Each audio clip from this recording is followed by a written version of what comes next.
So hello student, in this video I will explain about non-conventional source of energy or renewable source of energy. It is for both class 10 as well as for class 7 students.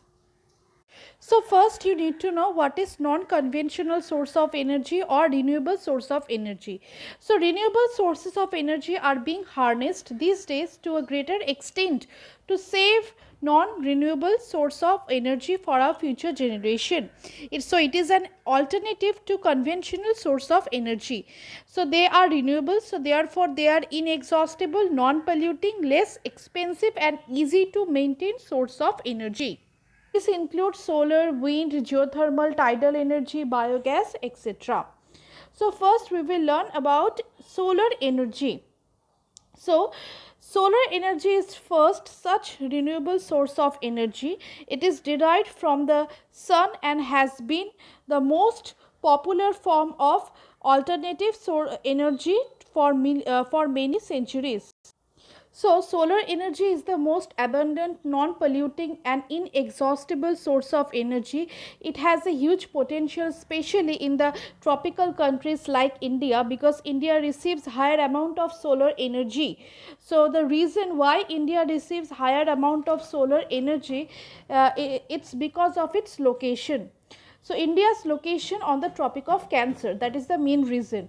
Most part of this country have 300 clear sunny days in a year, and per hour the square kilometer availability of solar energy is between 5 to 7 kilowatt. That is why India receives higher amount of solar energy.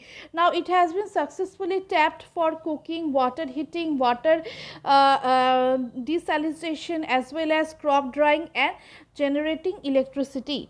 Now we will learn about generation of solar energy. So first let's talk about solar cells. So they are known as photovoltaic cell. Solar cells are made of thin wafers of semiconductor materials from silicon and gallium.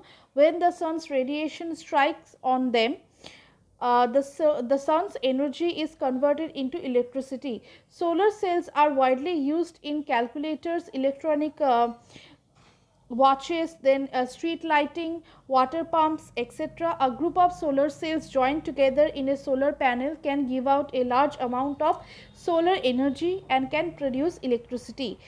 Our second is our second point is solar cooker. So these use solar heat by reflecting the solar radiation using a mirror onto a glass sheet which covers the black insulated box. The raw food is kept in the box. The inside walls of the sides are painted black for absorption of light. The box is insulated on the outside so that heat cannot escape. In this way, significant amount of energy entering the oven is retained. The cooking pot is placed inside the box and cooking is made possible. The third one is solar water heater. It is one of the most successful applications of solar energy and it has been in the field of water heating. So sunlight is allowed to fall on the flat plate collectors, which allow to fall on flat plate collectors, which are shallow rectangular trays filled with water and properly inclined so that the efficiency of collect is highest. It consists of an insulated box painted black from inside and having a glass lid to collect and store solar heat. Inside the box it has black painted copper coil through which the cold water is made to flow in. The coil gets heated and the water gets heated. This is the full process of solar water heater. Next is advantages and disadvantages. So it is a renewable source of energy. It doesn't cause any air or Noise pollution, it do not require lot of maintenance. It can be used for diverse purposes, like we can use for cooking purposes, heating water, as well as battery powered electronics. In these purposes we can use solar energy. It saves fossil fuels. Then the main disadvantage of solar energy is the initial setup is largest, okay, for solar energy. That is the biggest disadvantage. So large scale solar plants currently require wide areas of open land to produce power levels compared to a traditional power plant. Technology to increase efficiency is always improving though. So